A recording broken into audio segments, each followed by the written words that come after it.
Hello, everyone. Welcome to today's live broadcast, Recent Advances in the Analysis of Petroleum-Based Fuels Using Gas Chromatography Vacuum Ultraviolet Spectroscopy. I'm Laura Bush, the Editorial Director of LCGC, and I'll be your moderator for today's event. Our sponsor today is VUV Analytics. VUV Analytics is the world leader in vacuum ultraviolet, or VUV, absorption spectroscopy. VUV Analytics manufactures the VGA-100, VGA-101, and SVGA-100 universal gas chromatography and streaming gas detectors. VUV light creates unique spectral signatures that result in the unambiguous identification and quantitation of compounds across a diverse set of markets and applications. Unlike legacy detection methods, VUV detectors allow for a more automated analysis with lower risk of errors, shorter chromatography runtimes, and higher analytical throughput. Information is available at vuvanalytics.com. We have a few housekeeping announcements before we get started. The webcast is designed to be interactive, so we encourage you to ask questions. You can submit questions at any time by typing them in the Q&A box, which you can find on the right-hand side of your screen. You can move, minimize, or enlarge your slide window by clicking on the icons in the upper right-hand corner, or by hovering your mouse over the lower right-hand corner and dragging the window to the desired size. The slides will advance automatically during the webcast. If you have any technical problems viewing or hearing the presentation, please click on the question mark Help widget in the dock at the bottom of your window. At the end of today's event, we will invite you to participate in a brief survey from our sponsor. The survey will appear automatically on your screen. We hope you'll participate. Before I introduce today's speaker, I'd like to ask everyone in the audience to participate in a brief polling question. You can click directly on your screen to submit your answer. What amount of your time in fuel analysis is dedicated to processing and reviewing data after a GC run? 5 to 15 minutes, 15 to 30, 30 to 45 minutes, or more than 45 minutes? So once again, you can click directly on your screen to submit your answer. And that question again is, what amount of your time in fuel analysis is dedicated to processing and reviewing data after a GC run? 5 to 15 minutes, 15 to 30, 30 to 45, or more than 45? All right, let's pull up that answer. We've got kind of a range here, but it looks like our biggest group takes about 15 to 30 minutes, with almost 43% selecting that answer. Thank you, everyone, for participating in that poll. I would now like to introduce today's speaker. We're very pleased to be joined today by Jack Cochran. Jack Cochran is currently the Senior Director of Applications for VUV Analytics.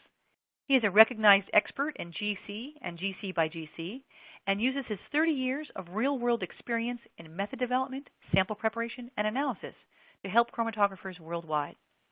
Jack is still a hands-on scientist, spending as much time in the laboratory as possible, collecting new vacuum ultraviolet absorbance spectra. Thanks, Jack. Thank you for joining us today. You have the floor. Okay, thanks very much for the introduction. I really appreciate it, Laura, and thanks everyone for attending. Good morning to many of you, and I'm sure good evening to a few of you. The title of today's presentation is Recent Advances in the Analysis of Petroleum-Based Fuels Using GC-VUV. And the first thing I really want to do is thank my colleagues who participated in the work, and in fact I can describe many of them as mentors because they're petroleum experts. And so I've learned quite a bit from them as I do this work. And I want to show you some of the things we've been able to achieve in the laboratory. I've put up a presentation outline here for you. I'm going to do a very brief introduction to VUV spectroscopy and our VGA-100. I would refer you to our website for most of the information there, but a little bit is essential prior to moving on to showing you how we do Peona analysis, or analysis of hydrocarbon groups and select hydrocarbon and oxygenate compounds in gasoline using GC-VUV. And gasoline is indeed the petroleum-based fuel we'll be talking about today. In addition to showing you some things with a new ASTM method that we use currently, I also want to show you how we've been able to speed up GC-VUV analysis for Peona through doing some simple GC method translations. And we'll actually be dividing current analysis times in half or even more with method translation. The other thing we've done is extend the GC-VUV Peona approach to include some additional compound classes and specific compounds, specifically diolefins, cycloolefins, and sulfur compounds. And finally, the last thing I'm going to do is very briefly mention the complementary nature of GCMS and GC-VUV and show you how they can work in tandem to help us explore petroleum-based fuel analysis a little bit better. The first thing is the basic introduction for our VUV detector. It's an absorbance spectrometer. It's actually the world's first VUV detector for GC.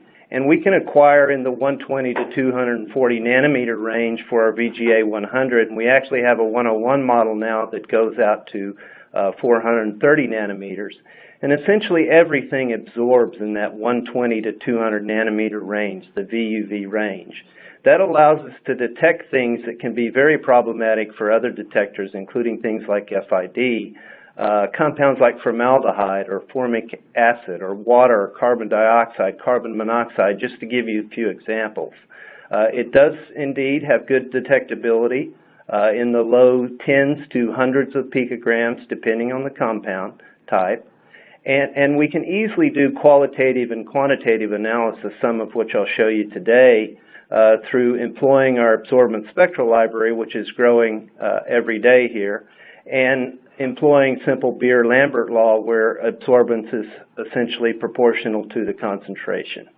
The other thing we do is separate co-eluting analytes. And when I say separate, I use the air quotes because we're actually spectrally separating them. We can actually deconvolve things that are co-eluted, and that includes things like isomers. Here's a cartoon schematic of the actual system itself, including the gas chromatograph. And I've shown you the VGA-100 with its footprint. So it's a relatively small detector that can fit on either side of a gas chromatograph.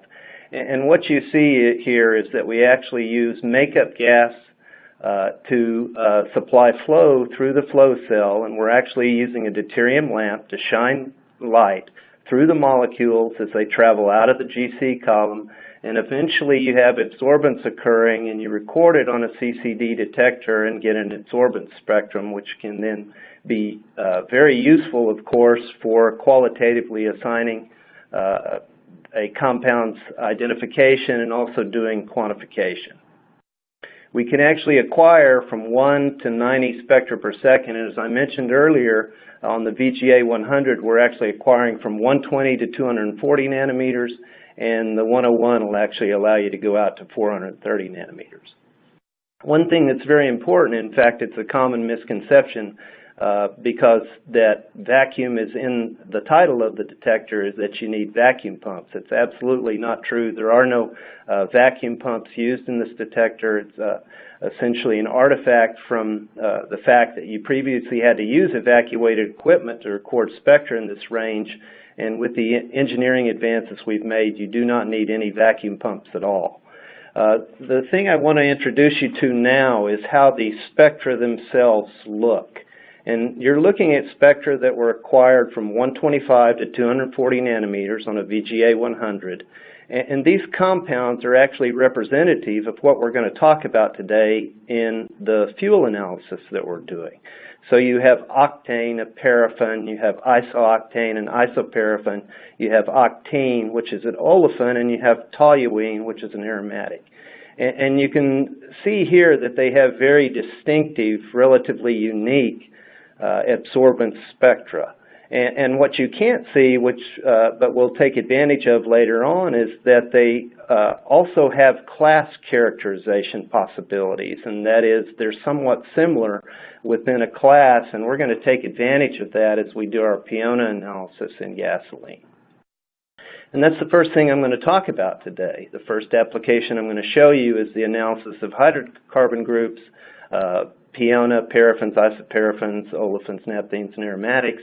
And we'll also do some speciation by looking at select hydrocarbon and oxygenate compounds, again using GC-VUV. I mentioned it already, paraffins, isoparaffins, olefins, naphthenes, aromatics. That's the acronym for Peona.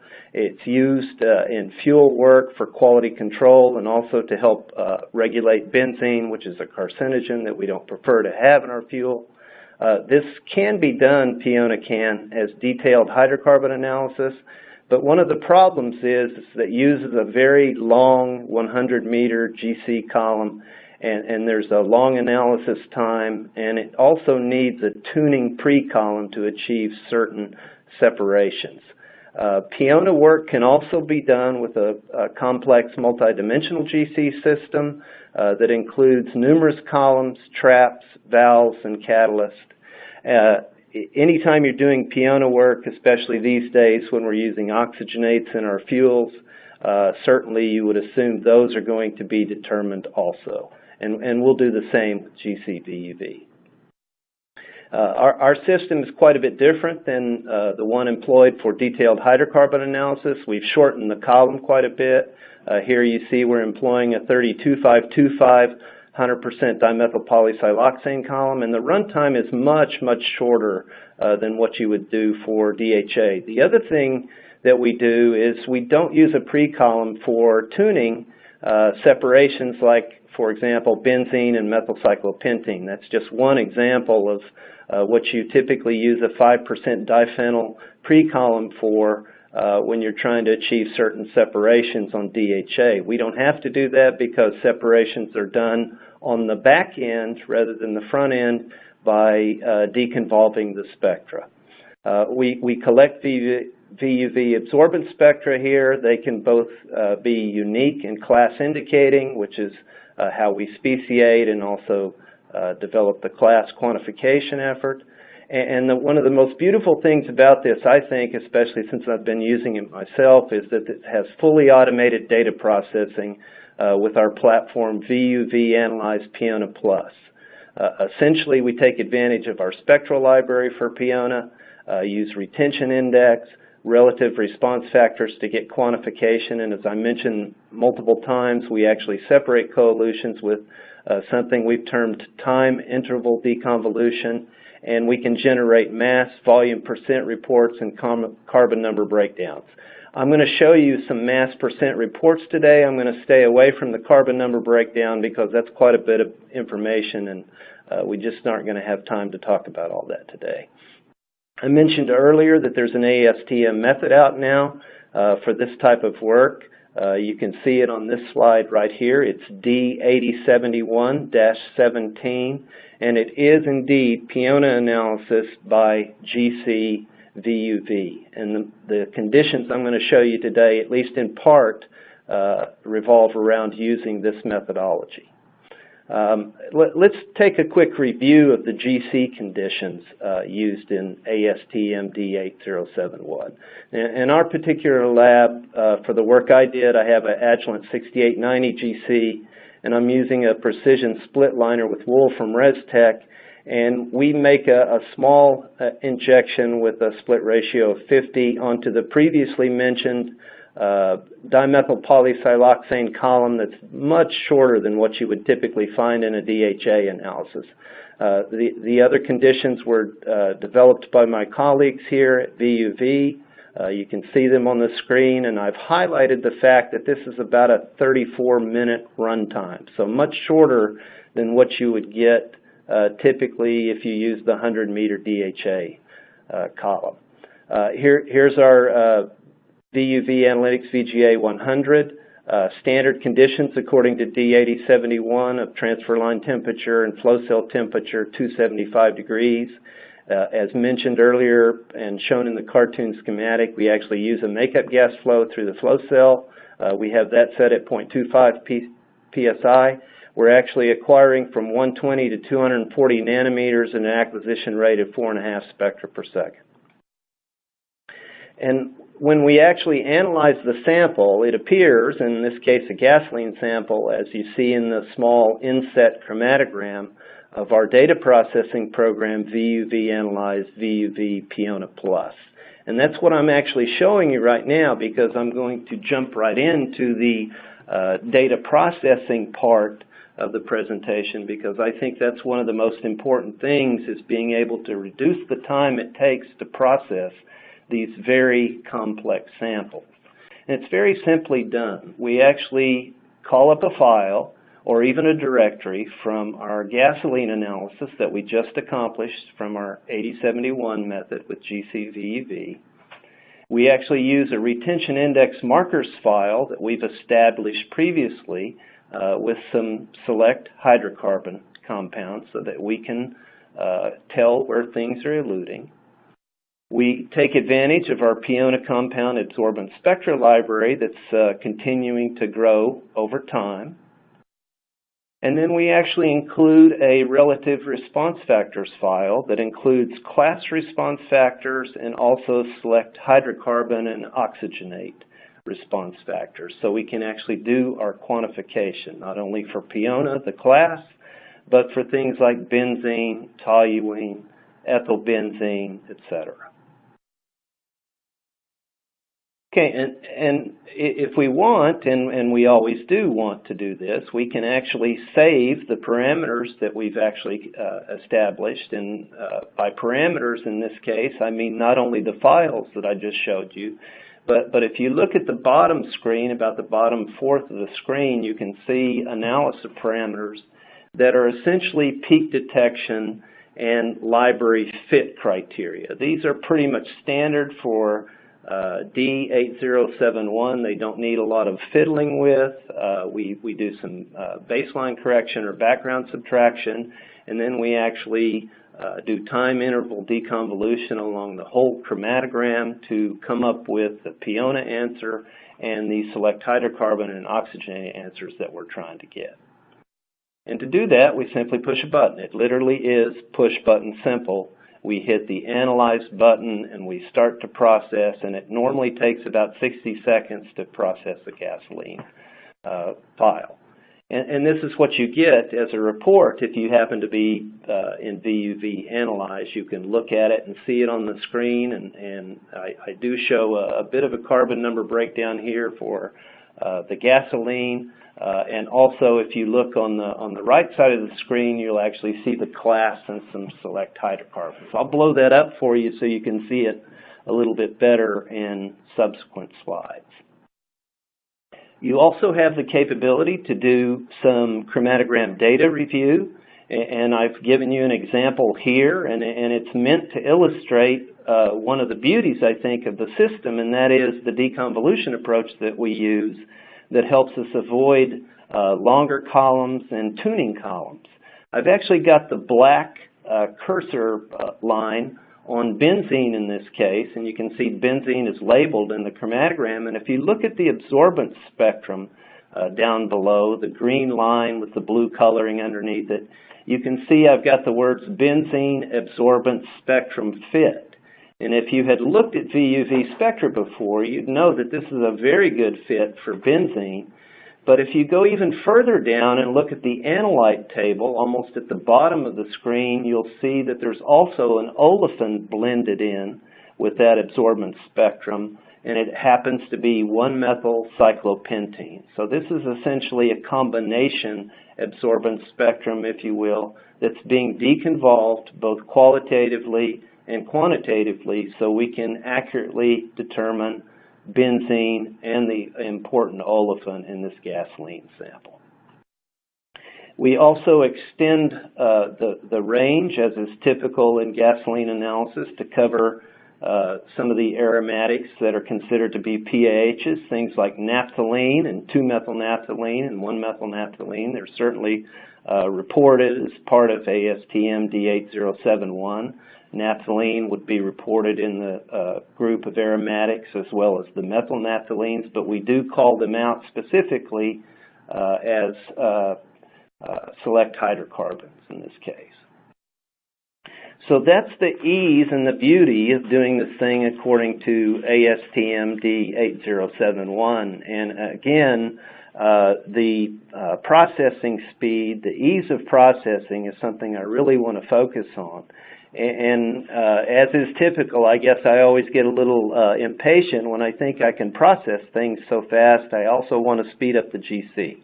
And I had a little bit of experience doing that in the past, and I want to show you some work that I've done recently with colleagues to try to make the gas chromatography part of this even faster and get it eventually closer to matching the fast data processing that we do. So I'm going to show you some of that right now with GC method translation. GC method translation is simply a way to speed up analyses while you preserve the elution order for the components of interest. This makes the chromatograms much easier to process and interpret.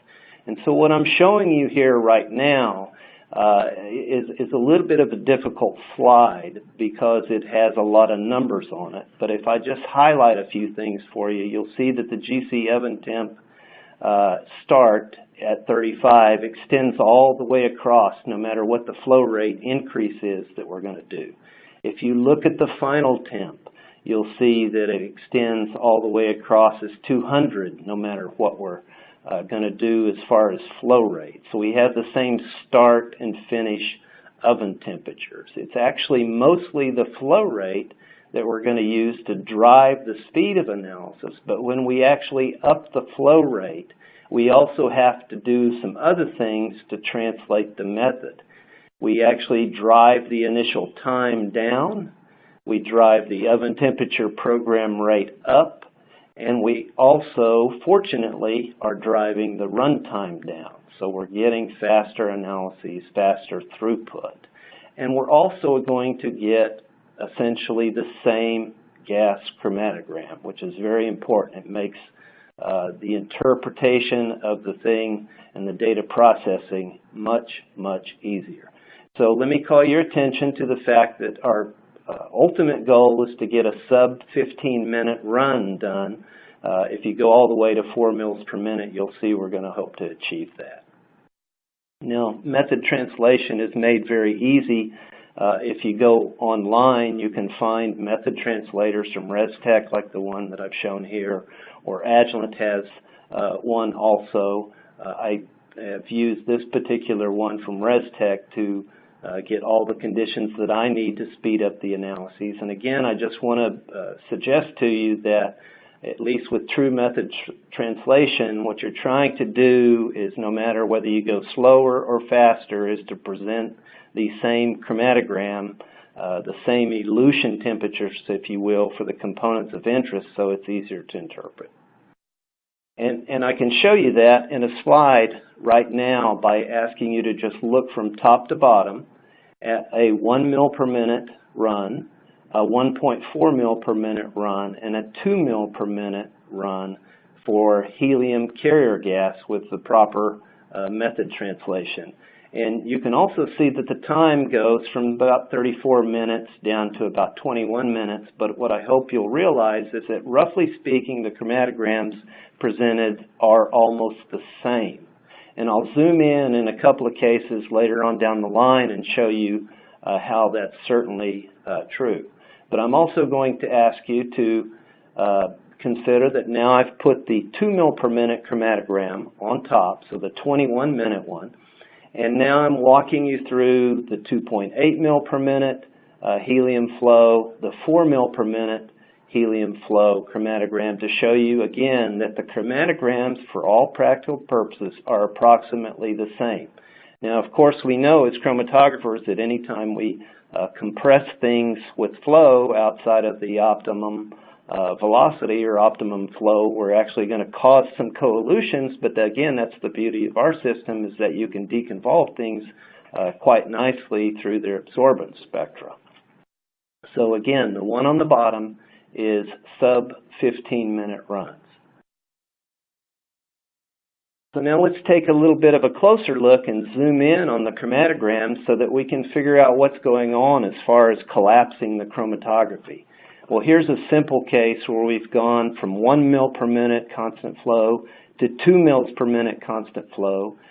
In this case, I'm showing you 1-methylnaphthalene at 25 minutes and on the top chromatogram, and on the bottom chromatogram at about 15.5 minutes. But if you just inspect the peaks in the area of 1235 tetramethylbenzene, both on the top chromatogram and the bottom chromatogram, you see that there's not that much loss in separation. You might also go over to the peak to the left of 124 trimethylbenzene. You see a close elution it's a little bit small to see on the screen, but it's about 17 minutes on the top chromatogram. And again, that really hasn't collapsed very much just by simply going from 1 mil per minute to 2 mils per minute. We can take a look now at 2 mils per minute and 4 mils per minute, and we're really, again, getting pretty fast run. And what I think you can see if you inspect this closely is that we're finally starting to collapse some of the peaks together.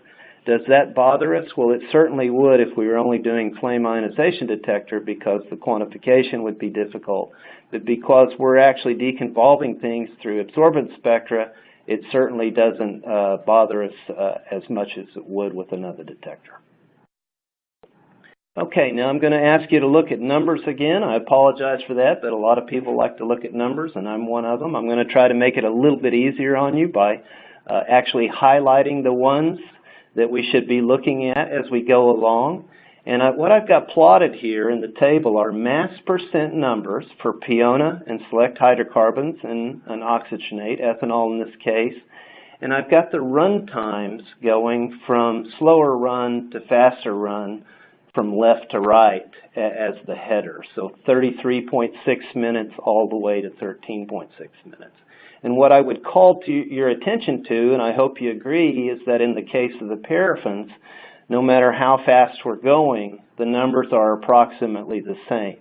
And we can either look at the individual numbers or we can look at the average in the RSD percent to get a flavor for that. And so now I'm just going to actually walk you through and keep highlighting things until we get down to the specific hydrocarbons and ethanol that I want you to look at. So again, looking at the isoparaffins numbers, they're coming in pretty tight. We see that they're ranging from about 27.7 to about 28.7, so I'm pretty happy with that, that even though we're compressing the chromatography seriously, cutting the runtime in half or more, we're actually getting essentially the same numbers. So this is telling me that VUV analyzed, Piona Plus, is performing very, very well in its time interval deconvolution mode to get the correct classification answers. Here are the olefins for gasoline. Again, 34 minutes approximately down to sub-15 minute runs, and you're seeing a pretty tight distribution, so we're not encountering any problems with that. We're moving along quite nicely. If we look at the naphthenes, we've got a little bit more variability, and in fact, if you look at the 26-minute run, it seems we have a bit of an outlier there. We'll have to dig a little bit deeper to find out what the issue is, but all in all, I'm pretty happy with the fact that this thing seems to be holding up relatively well, including when we go to the aromatics, we have a pretty tight RSD percent. If we go from our 33.6 minute, our D8071 run, all the way down to our sub 15 minute run. And now I'm not going to walk you through all of these others. I'm just going to highlight a few that I think are critical. Ethanol, because it shows up as an oxygenate in a lot of United States gasolines. And benzene, because it's a regulated component in gasoline. And also the xylene, just to establish one more. A little bit of variability in ethanol, but not too bad. Benzene is relatively tight, and the xylenes are relatively tight. And remember, we're actually compressing the run here from 34 minutes down to about 14 minutes, so not bad. Okay, just one more way to look at it for you, if you couldn't keep up with the movement through the table there, is RSD percent. I think they look relatively good for the whole group, the class, and the individual compounds that we're looking at. That's a pretty tight distribution, a pretty low RSD percent, so I'm quite happy with this as we explore faster and faster runs through GC method translation. Now, I had one colleague tell me that maybe 15 minutes is just too fast, so this slide actually represents a simple dividing the run in half, if you will. I've blacked out everything else, and I'm just allowing you to look at the values that were generated in our standard D8071 GC-VUV method versus one that I've translated to be faster with helium flow and appropriate oven temperature programming, and you can see that the numbers match up pretty nicely. So I think cutting the method in half as far as analysis speed is concerned certainly is viable, at least for this particular gasoline sample. And here's what the gasoline looks like, but I think anytime you propose to do something like this, you're obligated to test it a little bit more and maybe do a bit of a stretch and see if it can accommodate other important petroleum-based streams. And so what I wanted to do is actually look at something that's a low aromatic stream, and you can see the tilt on this gas chromatogram is over to the left, if you will. So more volatiles, more aliphatics, lower aromatics. And if I jump to the next chromatogram, you're going to see more aromatics. I've labeled many of them here. So we're talking about two relatively different streams versus your standard gasoline here. And I wanted to test the faster methods to see how I could perform with Piona work on these very different streams versus gasoline. So I'm going to walk you through the numbers again. You're going to see helium in mils per minute going from low to high. You're going to see analysis time going from a longer analysis time down to a shorter analysis time. And again, these are all method translation results. And I'm going to highlight this in hopes of making it a little bit easier for you. So I have the low aromatic streams in yellow. I have the high aromatic streams in orange. And I'm just going to walk you through from left to right across the Piona results. And what I would ask you to consider is that for the low aromatic streams, you can see that the values are all relatively tight immediately. They're pretty much the same. Now, those of you who are working ahead on the high aromatic stream, you can see we may have a bit of an issue starting at 4 mils per minute. I'll speak to that in just a moment. But let me go over to the isoparaffin results right here.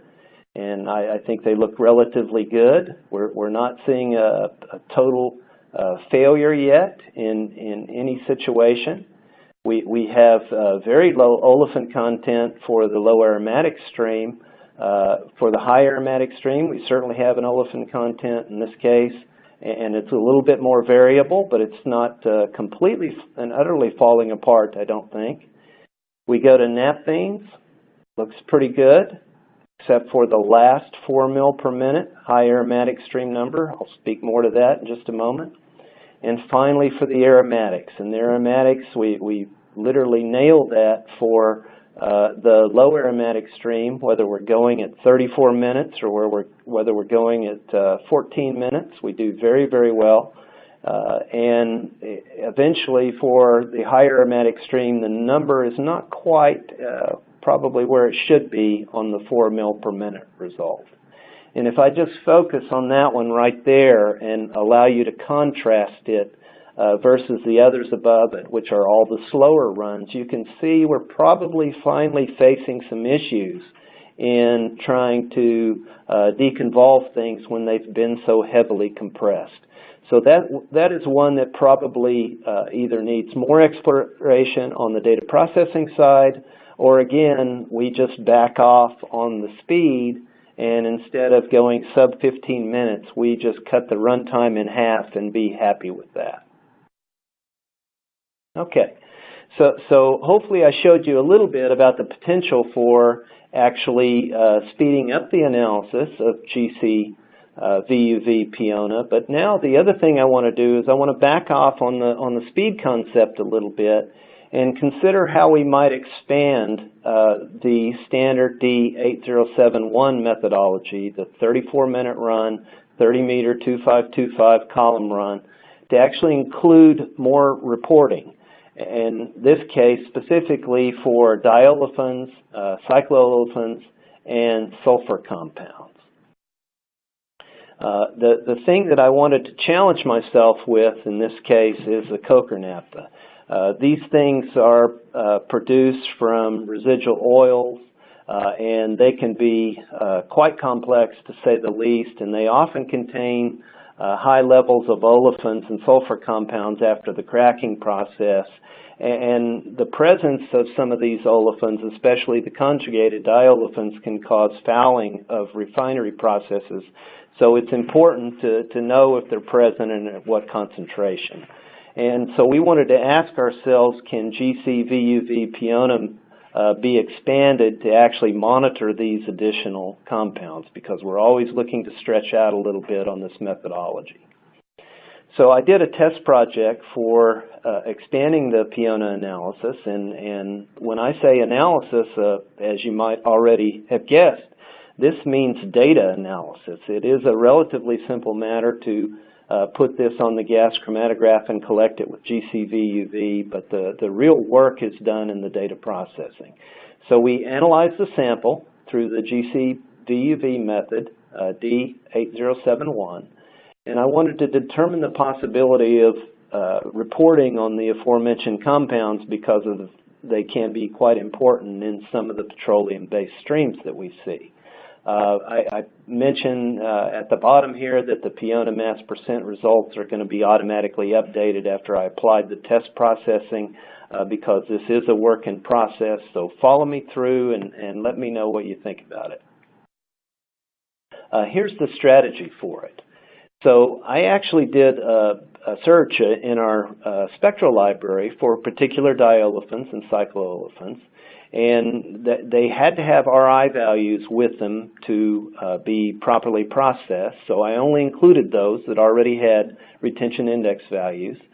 They had to be associated with a current VUV analyzed method, and that's something that we use to make sure that they're going to be reported properly. And then I actually added the diolefins and cycloolefins as classes to VUV Analyzed Peona Plus Relative Response Factors file. And that way I can report out on them much like we report out on paraffins, isoparaffins, etc. I classed them as non-conjugated diolefins, conjugated diolefins, and cycloolefins. I had a whole group of individual non-conjugated diolefins in carbon number range from C3 to C8, 16 conjugated diolefins, and 14 cycloolefins.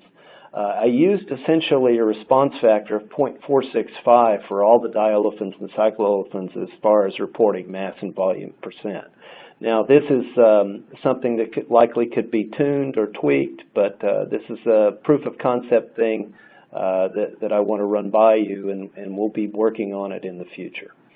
I essentially added individual compound diolefins and cycloolefins based on those seen in a particular composite sample after a first pass VUV analyze. And essentially I did the same strategy for data processing and reporting for a select group of sulfur compounds and sulfur compound class. Now, one of the beautiful things about trying to do this type of work, and it plays right in our hands, is the very different absorbance spectra that you actually see for non-conjugated diolefins and conjugated diolefins. If you look at the ones on the bottom, they have their absorbance pushed relatively far out from about 185 to almost 240, and this makes them relatively distinct and easy to pick up on, and I consider that to be quite fortuitous, of course, because those are the ones we're very much interested in as being responsible for a lot of fouling of petroleum processes. These are cycloolefin and aromatic absorbance plots right here. And the reason I put these up here is because I want you to see that the cycloolefins are quite a bit different than the other ones that I just showed you. And it turns out that some of these actually coalute with aromatics, but even though there's not an absolute free area, if you will, background area for absorbance spectra as far as their differences. We can easily deconvolve these things, and hopefully I've already shown you that with the benzene methylcyclopentene example earlier. That's a known coelution that occurs, and we can routinely deconvolve and report on that. These are some of the sulfur compound absorbance spectra that I picked up on and wanted to use in the test project. And I list this as higher wavelength response helps with sulfur specificity. That should say this particular sulfur compound specificity. A lot of the absorbance response out in that range, of course, is being driven by the double bonds here. So again, very nice absorbance spectra, very rich out in the higher wavelength range that we can use to identify and deconvolve things. Here's a chromatogram of a Cochran naphtha, and it may look relatively simple in this particular plot, but I can assure you that it's quite complex, and it smells bad too, by the way.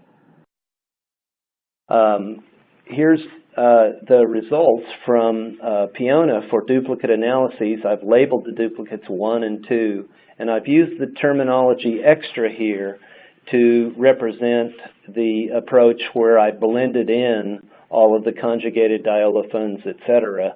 And if you did some math, what you would find is that the two entries at the top, the D80711 and 2, add up to about 100, and the ones on bottom don't add up to 100. That's because there's a percent now that's represented by these other things that I've actually expanded the analysis to include. Let's look at a chromatogram right here real quick, and hopefully you can focus in on the components that I've labeled, especially methylcyclopentene and benzene. And I've color-coded them so that you can see that in this case, which is not the case for gasoline, methylcyclopentene is actually higher in concentration of benzene.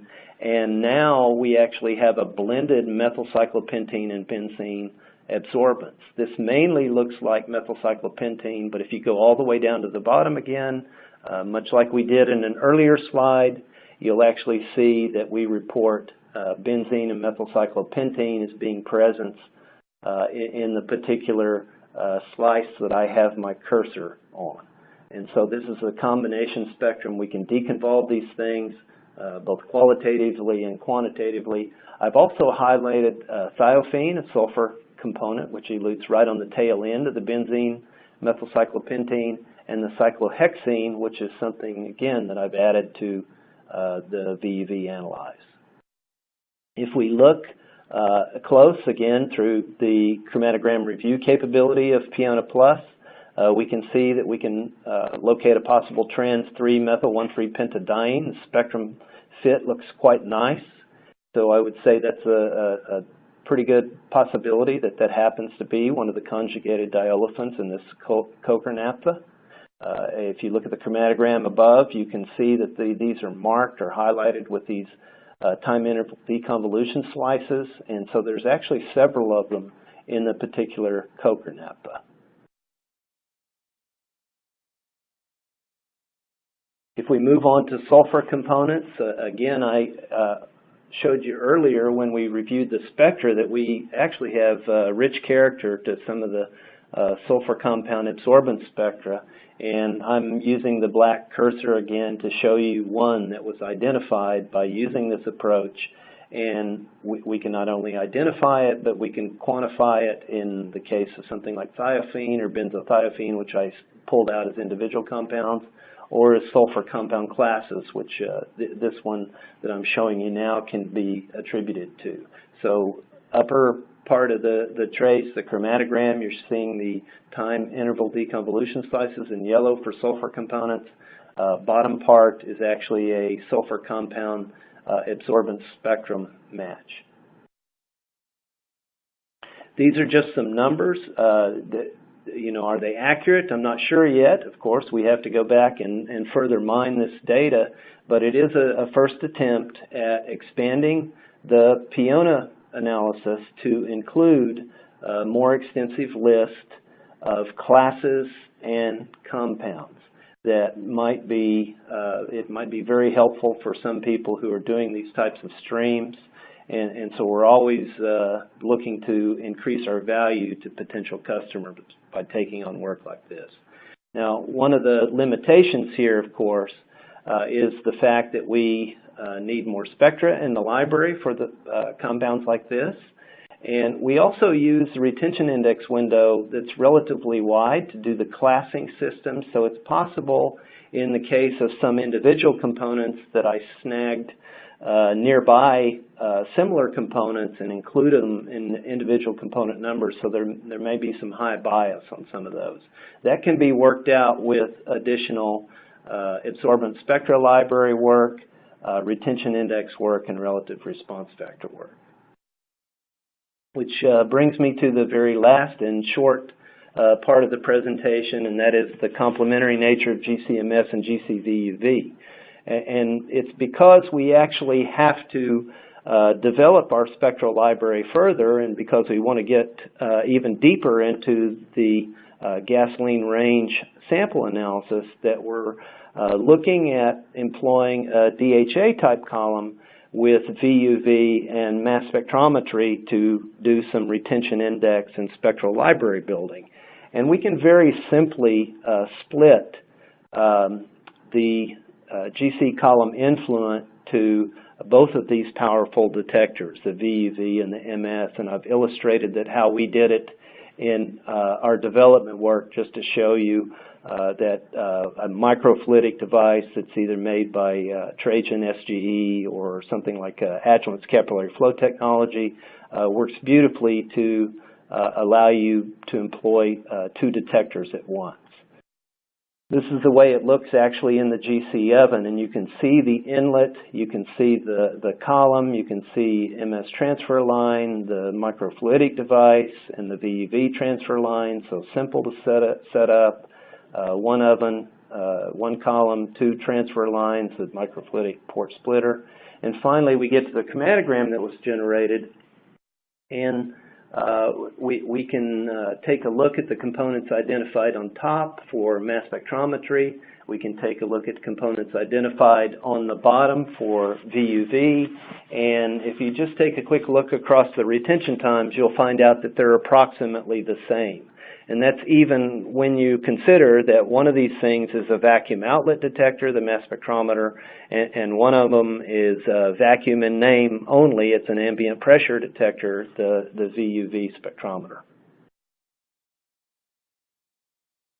And so finally, I reach my conclusions. I hope what I've shown you today is that GC-VUV is a very powerful way to analyze gasoline range samples, and I would put a lot of that into the data processing.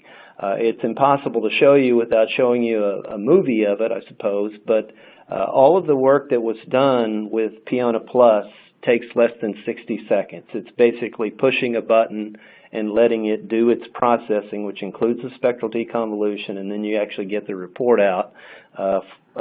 And I've actually put it into the PowerPoint for you today. There is a potential for less than 15-minute Piona analysis. Perhaps it's restricted to gasoline or maybe a simpler stream, but certainly there's the potential for having the analysis of the current method through method translation. I took a shot at doing some expanded group and individual compound analysis with the diolefins and the sulfur compounds, and I hope I gave you a brief window into the future of how we're going to use GCMS and GC-VUV to further extend our capabilities for gasoline range sample analysis. And that's pretty much the end of the presentation, so what I'm going to do is turn it back to you, Laura. Jack, thank you very much for that excellent presentation. It's now time for questions from the audience, but before we do that, we have one more polling question for all of you. And once again, you can click directly on your screen to submit your answer. So here's that question. If data processing and review times could be significantly reduced, would you benefit from faster GC runtimes? If so, how much would you like to shorten your GC runtimes? By 25%, by 50%, by 75%? Or perhaps you might say, I have no need to shorten my GC runtimes. Once again, you can click directly on your screen to answer. And that question is, if the data processing and review time could be significantly reduced, would you benefit from faster GC runtimes? And if so, by how much would you like to shorten those? 25%, 50, 75, or no need to shorten them? All right, let's take a look at those answers. Oh, we've got kind of a range of answers, though. It seems like our biggest group wants to reduce the time by about 50%. Very good. Well, thank you all very much for answering that polling question. It's now time for questions from the audience, and we do have quite a few questions coming in, so let's get to it. So here's a first one. Jack, do you have any Peona comparison data between VUV, ASTM D6893, and ASTM D6730 on the same sample? Apparently, we do have some on the website, yes. Okay, great. People can refer that to... Yep. Sorry, so I would refer a person to the website for that information. Unfortunately, I don't have it in my head right at this moment, but the website apparently does. Perfect.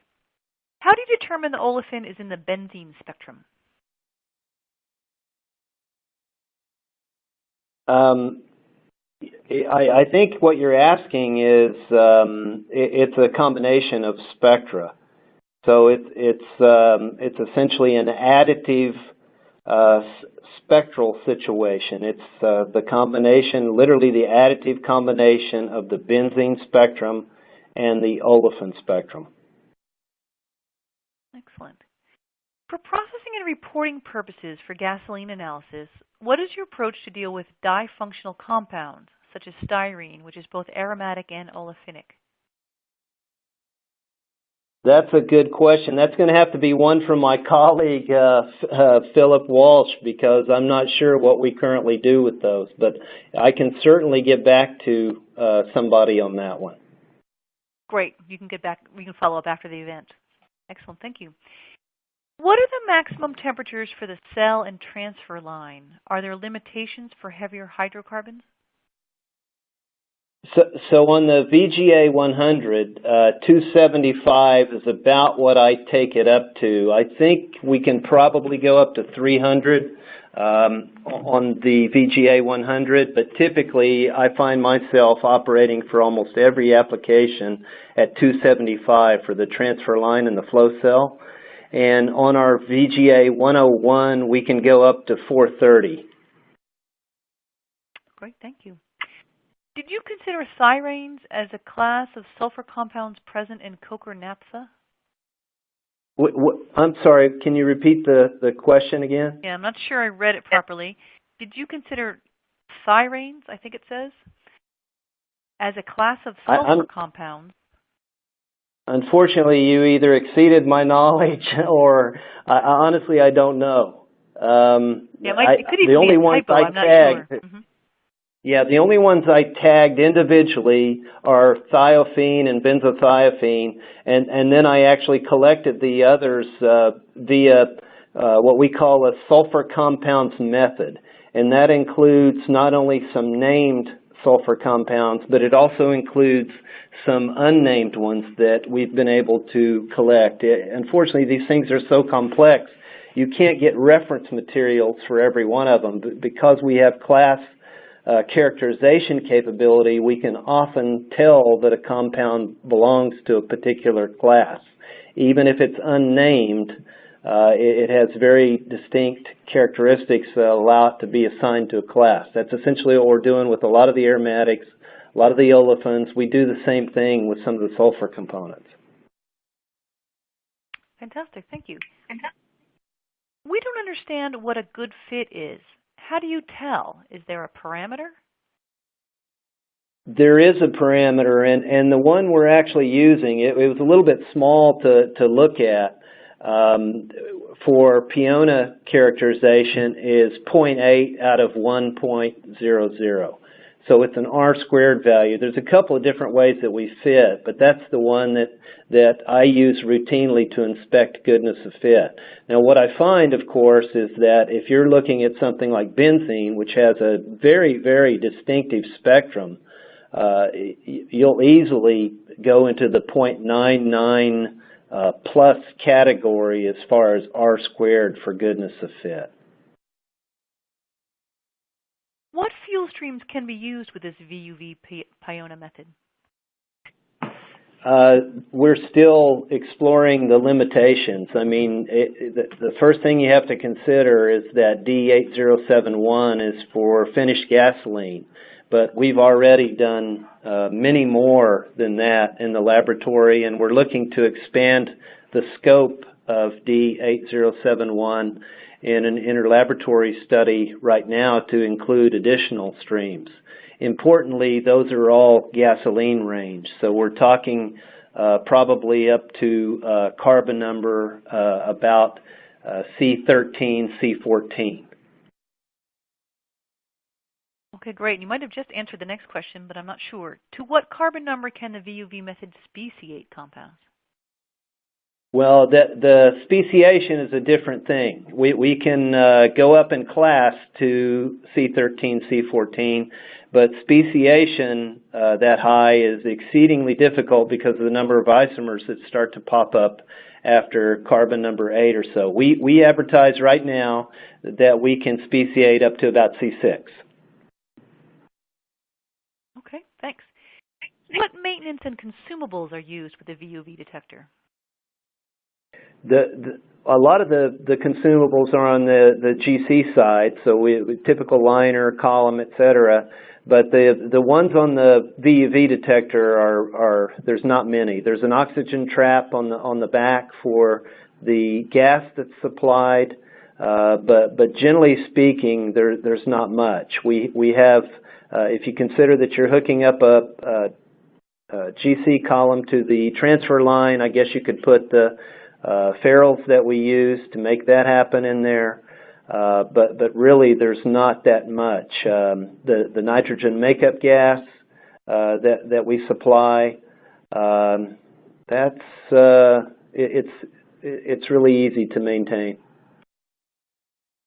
There's a lamp too, the deuterium lamp, probably last at least a year. I can't remember how many hours, 2,000 hours is something like that we actually have for the lamp consumable. What is the current number of spectra in the current VUV spectral library? For the current library, it's anywhere from about 1,500 to 2,000. The Piona library, I want to say, is about 700. Is VUV fast enough to be used in two-dimensional gas chromatography? Yes, it goes up to 90 spectra per second. I see you used an Agilent GC instrument. What other vendors and models of GC does the VUV detector operate with? And does your software co-execute with the GC vendors' GC? We're GC agnostic. So we have a variety of GCs in our own laboratory, and we've actually had customers hook up a variety of GCs. So almost any GC vendor out there, we allow and support the hookup. We do not control the GC right now. We actually use external software that's supplied by the vendor, or we control the GC from the front panel. Fantastic. Well, we're just about at the top of the hour, so we need to wrap up. Jack, thank you very much for that excellent presentation and for answering all those questions. Thank you. I also want to thank all of you in the audience for attending and participating in today's event. And I'd like to thank our sponsor, VUV Analytics, for making today's webcast possible. As a friendly reminder, we invite you to participate in a brief survey from our sponsor. The survey will appear automatically on your screen once our broadcast concludes. Today's program will be available for on-demand viewing through September of next year. You'll receive an email from LCGC alerting you when this webcast is available for replay. We invite you to forward that announcement to your colleagues who might have missed today's live event. We hope to see you all next time. Goodbye.